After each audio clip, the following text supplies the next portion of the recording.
me know if you the screen or not. Yeah, already Yes. seen. Okay. So thank you for attending this let's say this speech. As Brian described, we are an architectural firm, an Italian architectural firm, but we are working in different parts of the globe, and especially in the Gulf area. And what I'm going to, let's say, to present today is basically our thought about the adaptation and resiliency and how those are applied in countries such as the ones of the Gulf region. And also starting from that, understanding how those examples could be also be informative on how to approach the adaptation and resilience in all projects. Since adaptation and resiliencies are topics that emerged probably in the past years as important, especially for the challenges of the climate change, but certainly they are not new topics. Adaptation is probably a founding element in general for the reason of human to settle and to live in certain environments. I think that this is becomes particularly clear when we look at certain conditions, certain environment, and working, as I was saying, in the Gulf. We have several projects in the Arabian Peninsula. Of course, the climate is an important constraint.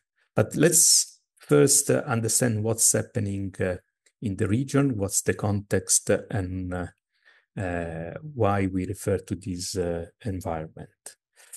We are talking about an area, the Arabian Plateau, which is a desertic area, larger than Europe. Riyadh, which is the main city, is the closest sea is at 1,000 kilometers, and it's a desert, and it's a major city in the middle of this desertic plateau. Actually, the human settlement in this area dates back from the Bronze Age. So it's an area that was inhabited since a very long time. And so the reason for this city is actually because people used to live in these conditions. But how they lived in the past is deeply different from how they live today. And also the architectural, let's say, result and urban design result is completely different. What has happened in the last 50 years in this city and what was the situation in the past, let's say, thousand of years. This is an image of Riyadh today. If you can see from this image, I mean, could be Riyadh, could be any other city probably in the world. There's no distinctive element that we might say it's Riyadh, apart from maybe the shape of some of the skyscrapers. And it is a skyline that, again, could be any city in the world, because it's the result of a process of globalization and related to low energy costs, to low manpower costs, to the availability of materials and supplies from all over the world, that somehow has broken the link that have been constantly present in the architecture between the place and the building.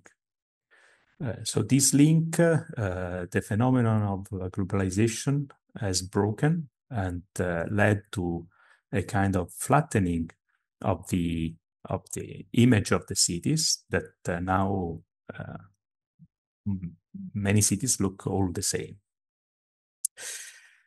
Of course, there are many issues related to this kind of development. And of course, we are living this development, we are living in these conditions. So we have to, we cannot go back in the past, but we have to be aware of what's happening and the reason behind, and also how the place has informed previously the city. And we believe that we have to start again from the place and from the local, let's say, traditions and local knowledge to develop the future. This is an image of Riyadh, so the same city, only 60 years ago.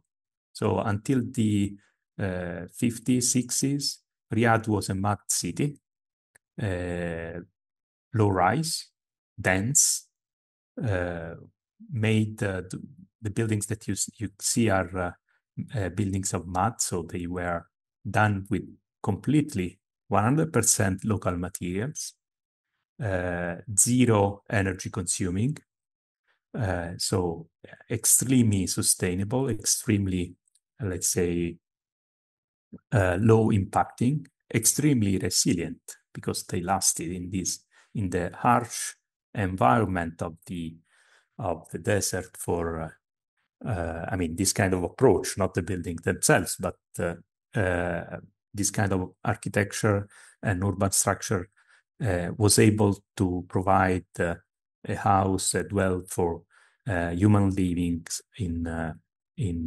for thousands of years in those conditions. So we believe that we have to learn lessons from this past, and especially from the approach. Again, just to give you a background on the context, we were speaking about a desertic plateau, but this desertic plateau is featured by some depressions, which you can see in this image. The green spine is not a river, it's a depression, it's called Wadi, is a lower part of the desert in which the water accumulates. And it's an area where it's possible, although you are in the middle of the desert, to have agricultural and vegetation. So basically, these allowed the population in the past to live in this area, the presence of these wadis. And it was exactly along these wadis that all the human settlements have established in the past. Taking from these natural resources in the middle of the desert, let's say the benefits to live and to develop. This is an image of a wadi, so the lower part of the valley could be agricultural. It's possible because there are the conditions, the humidity of the soil is possible. And the element that you see, the building that you see in the middle, is a well that allows to bring up water and irrigate the crops in this valley. The photo was done on top of the cliff that surrounds this wadi, this specific wadi, and of course the conformation of these depressions somehow plays on two elements: the plateau, the rocky plateau, which is desertic with rocks, the escarpment, and below the agricultural and green land.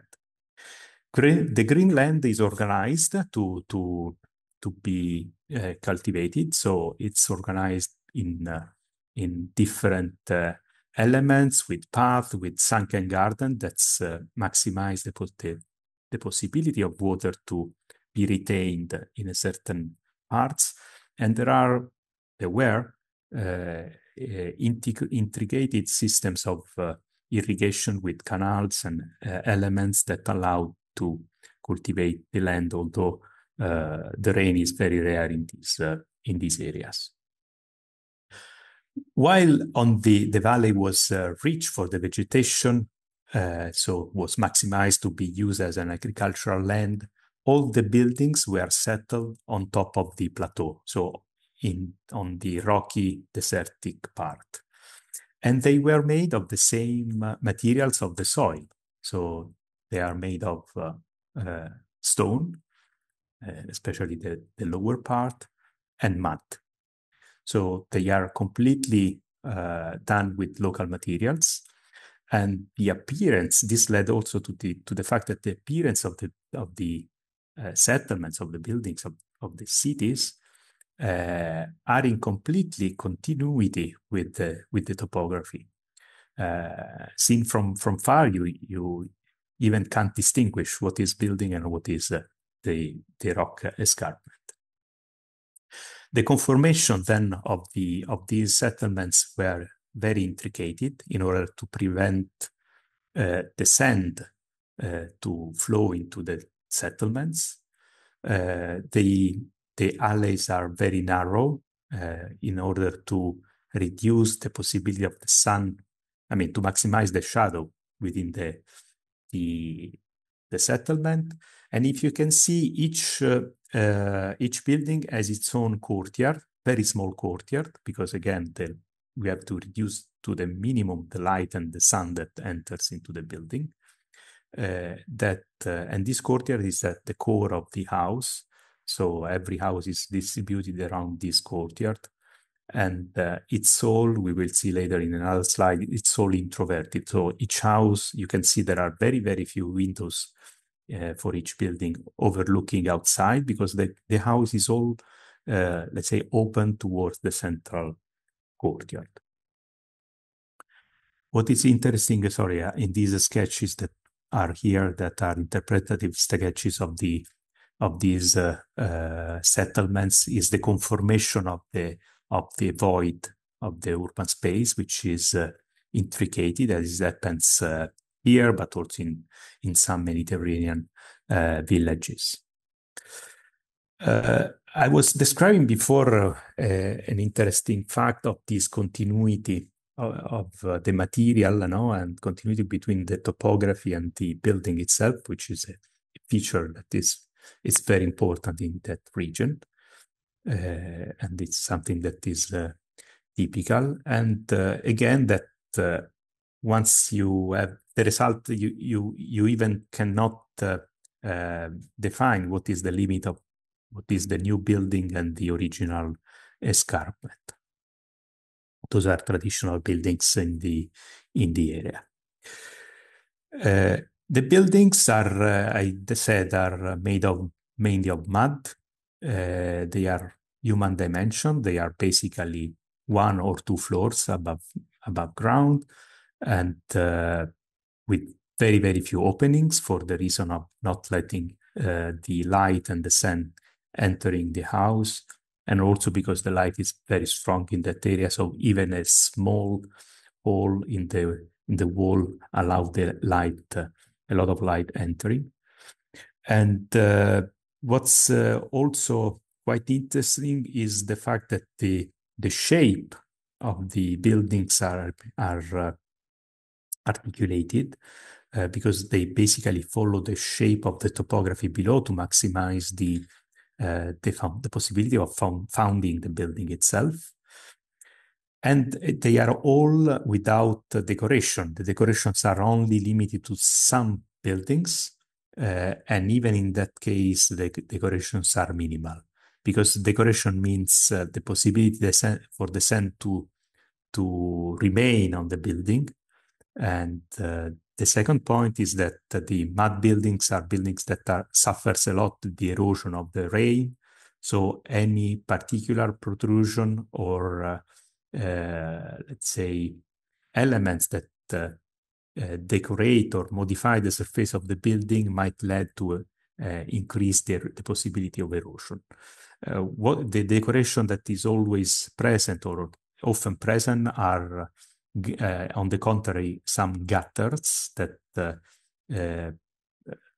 facilitate the water to flow far from the facade, from the line of the facade, and becomes a kind of decoration made of triangles that project a few centimeters from the facade. Again, in terms of materials, it's quite interesting the fact that they use as a local resources for the slab, they used the acacia trees branches, so that they are very small trees, so even the span of the slab are very limited to maximum 2-3 meters. So even the rooms and any let's say space is limited and reduced to the minimum.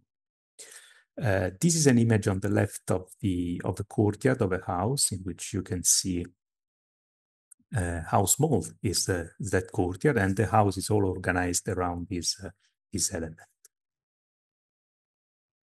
But it's also, going back to the previous image, it's interesting the fact that there is a strong contrast between the outdoor light and the indoor light, which is something that is also very important in the character of the building.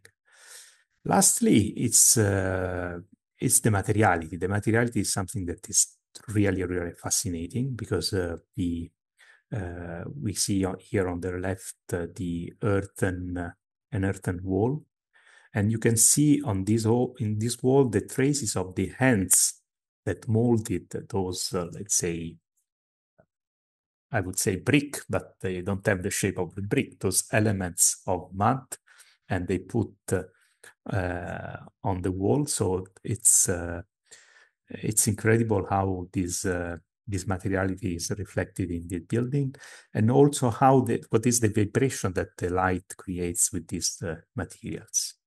Because again, we have a very strong and vertical light.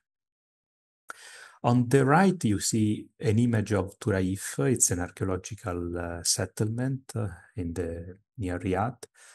And this is the current condition. But this sense of ruins, of buildings that are always or often in disrepair, is something that is quite consistent, quite present in all the villages, because a mud building is a building that needs always repairs, always maintenance, and this, let's say, feeling of fragments of elements that were somehow originally different from how they are now, is something that is also an important element in the image of the city, of the traditional city of this region.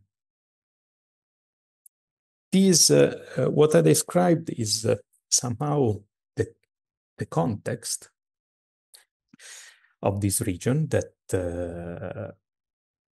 lives in a very harsh climate condition, and that this, we believe, has had in the past a reflection, a correspondence in the architecture and in the buildings that probably have been lost, have been neglected, at least in many, many examples in the last years. But we tried to somehow recover in one of our projects,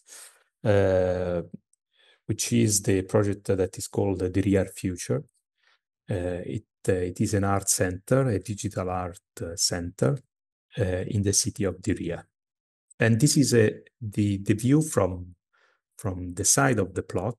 The plot of the building is the one where there is now where you can see in this photo the retaining wall. So originally there was this retaining wall on the right, this concrete retaining wall at the edge of this wadi. So there was this agricultural land, and the city was on top of the plateau, about 7-8 meters above the level of the wadi. And originally there was this concrete wall that was built in the 80s that cuts completely the agricultural part from the city. This was the situation that we had before our project, and that when we visited the site before the competition, that was in 2014. During the same visit, we visited the archaeological site, so you see the sketch that we did in that time. And also what was quite interesting is that in the town that is in the photo that you see here on the right, there was a small settlement. There was a square in which the people used to sell the vegetables. In this case, the photo, you can see the dates of the crops that are present in the wadi. So the people, the farmers used to walk up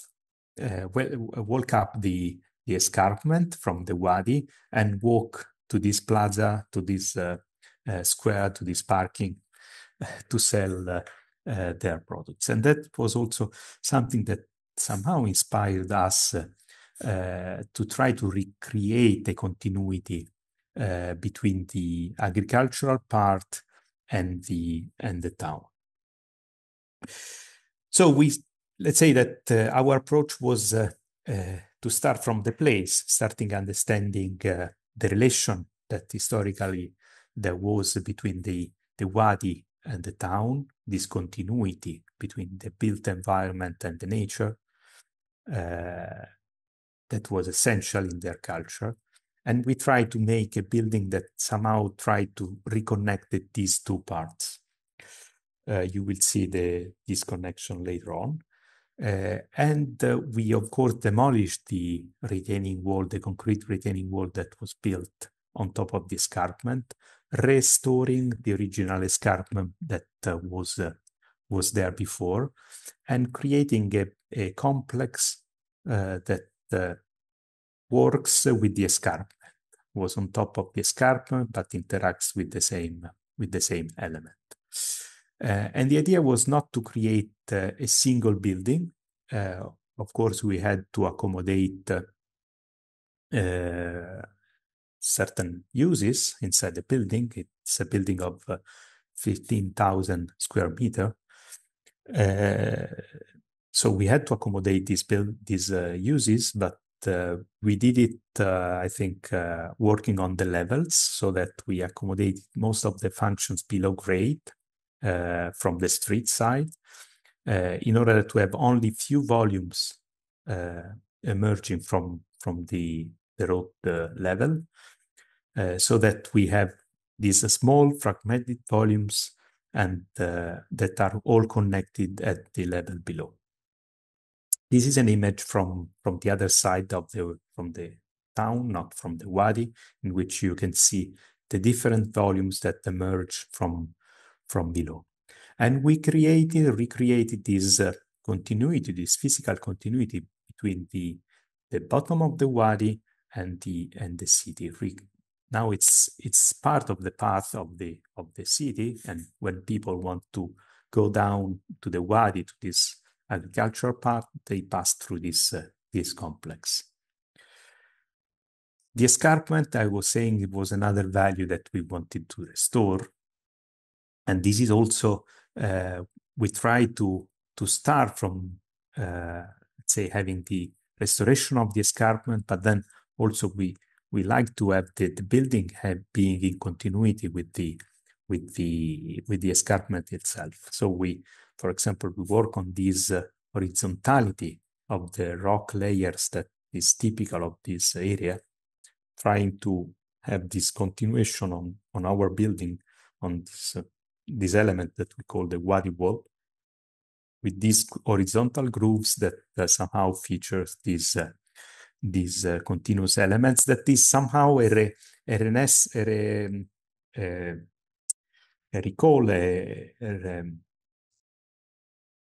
remembers the original wall of the city that was originally in this area. Now we have to say something that I think it's quite important to clarify, because I expressed at the beginning of this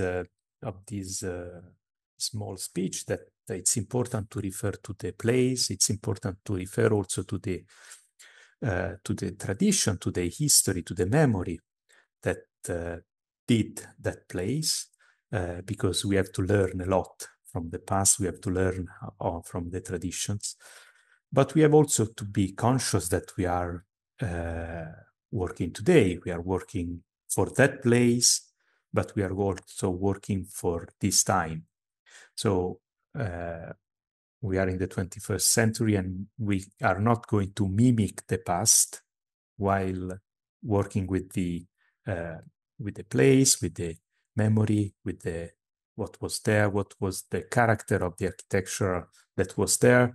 We have somehow to reinterpret and to bring new values, new expression, as it happens in contemporary architecture. So we have, with this project, we try to experiment a way of interpreting some character of the tradition of this area, but not mimicking the original architecture, but trying to reinterpret and giving them a contemporary language.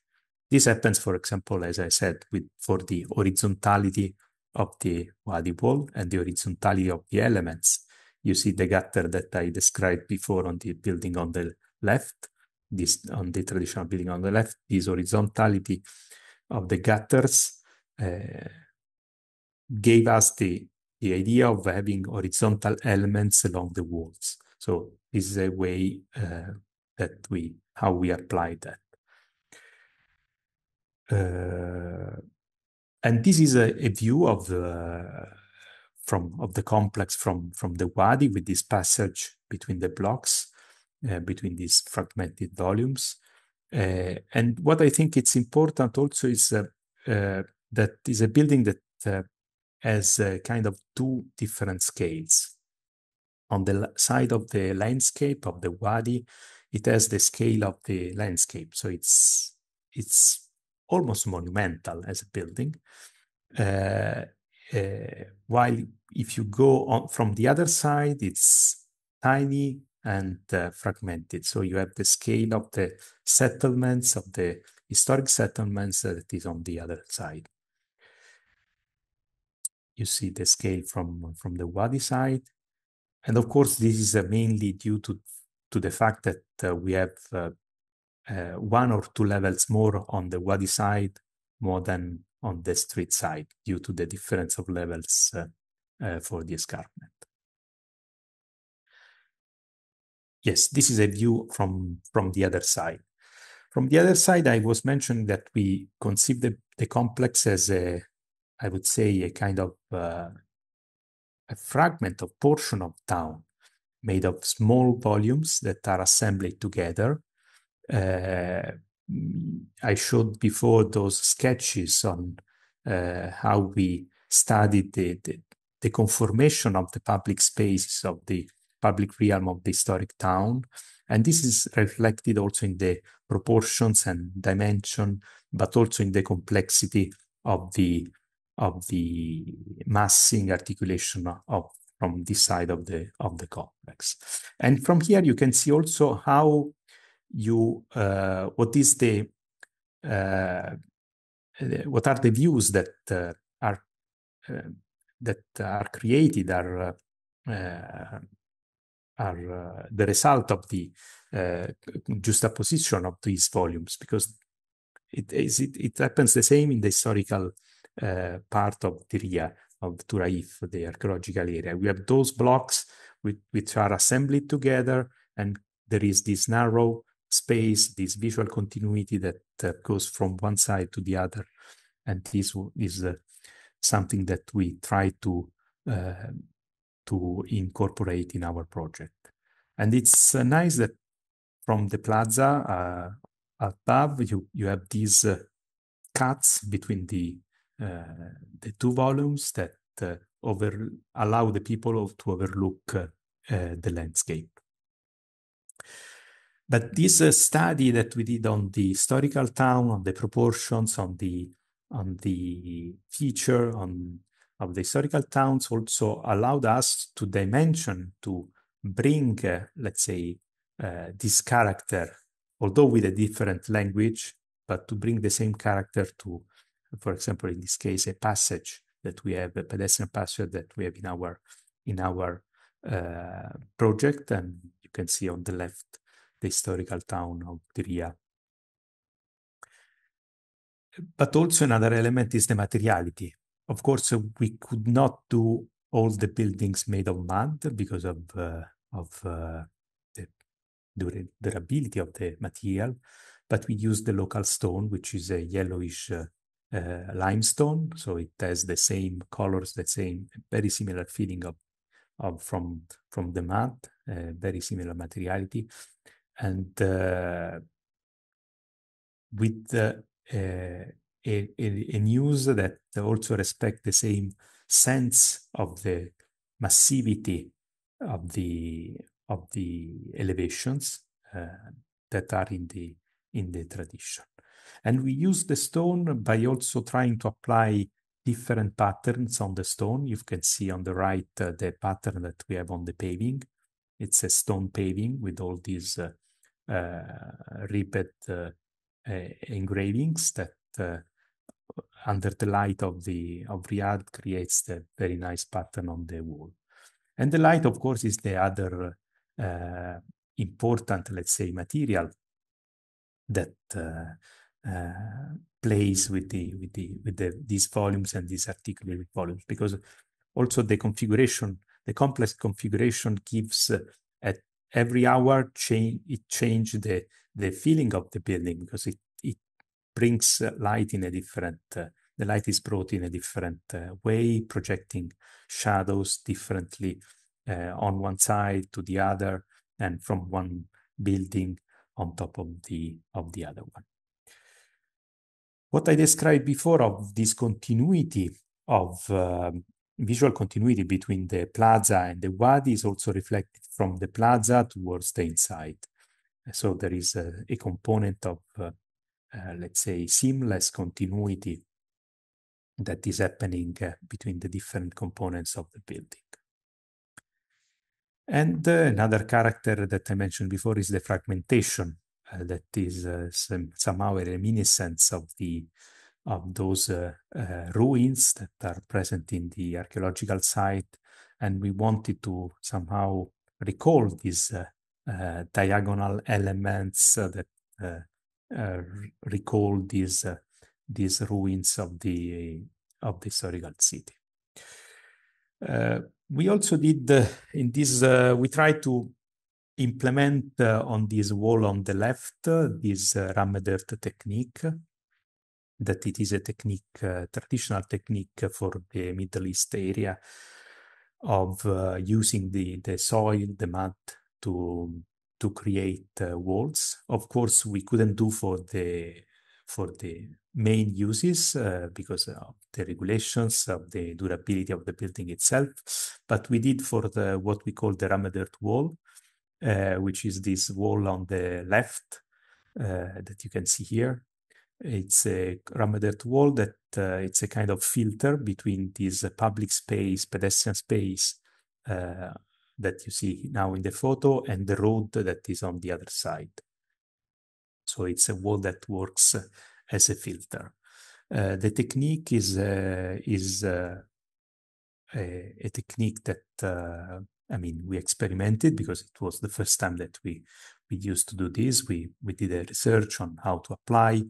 During the construction, we had to do almost 27 mock-up to achieve the result that was then achieved. And there was a matter of reinforcing the concrete, not the concrete, the Ramedert, because actually this is the highest, we have in this project, the highest Ramedert wall existing on the planet. It's 7 meters high, one block. So we did, apart from, let's say, the structural effort to think on how to make it, let's say, be stable, there was also a matter of how to realize it without crackings, etc. So, and also the interaction between the steel and the Ramedert is not a good thing. So we had to think on how to make these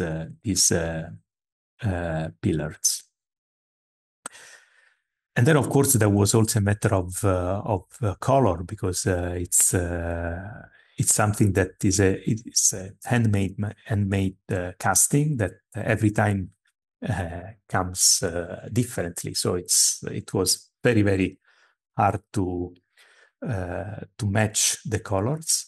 And lastly, if you can see, the intention that comes from the first idea is to have these horizontal lines that are created by the different castings of the rammed earth. Now you can see in the photo those horizontal lines that are in each pillar. Those horizontal lines, in our idea, had to correspond from one pillar to the other in order to provide this horizontality to be continuous on all the pillars. But you can imagine that the casting were done all in a different sequence, because the idea was to have a fragmented wall, but actually it was casted as a singular, each one as a singular element. So we had to, let's say, work on a methodology in order to achieve this correspondence of colors and layering between the different pillars, and that was a quite hard task, but at the end the result is acceptable. If you can see, there are all these elements that correspond from one pillar to the other. Those are some other image from the street. And this is entering into the building. When we enter in the main part of the building, the exhibition, the lobby of the exhibition, we enter. We have this triple high space that you can see here in the front, which is also an important element, which is part of the exhibition, because in this area you can hang a piece of art, and it was also part of the thought that of the tradition of the courtyard, of this central light that somehow illuminates the building from the center to the sides and not from the lateral windows. So we have this huge skylight on top that brings light till the basement one, which is the main floor below, that connects all the different buildings. You can see here a photo of the complexity of this vertical space. It goes for 3 floors, 3 floors of 7 meters. So it's a very high element with this stair that leads from the level that we see here in the photo in the upper part is the street level, and we are now shooting in the photo is shoot in the basement one.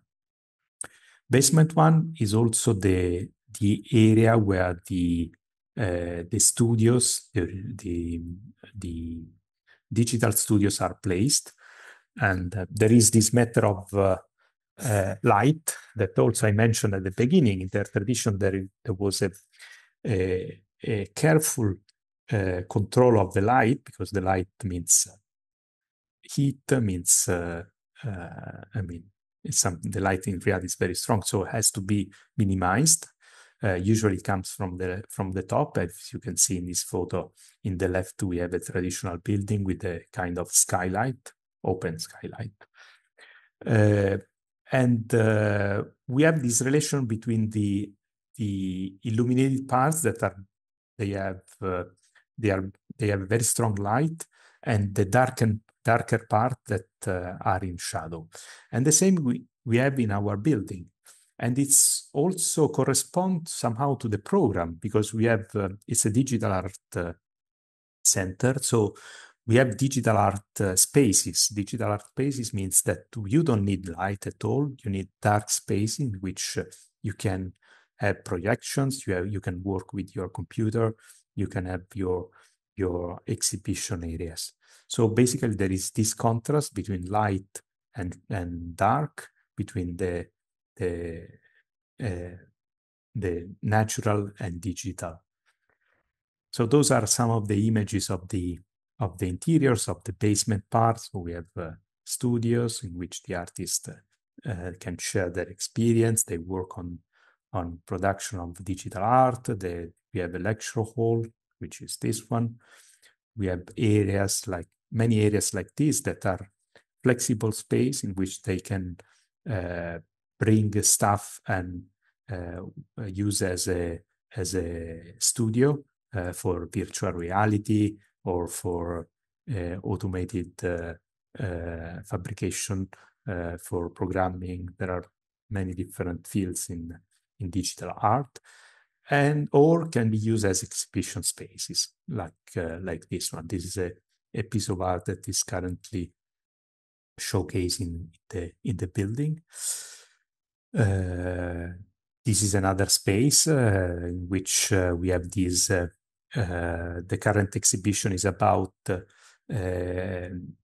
production, artificial intelligence that produce art. So it's there are some programs and some interaction with the led by artificial intelligence that, for example, brings this robot to draw on the paper and do their own painting. So let's say that what we also liked for this project is that we have this, I would say, contrast about the future, the digital art, let's say the contemporary of the language, but at the same time there is this strong sense of being rooted in the place and in the character of their traditional architecture.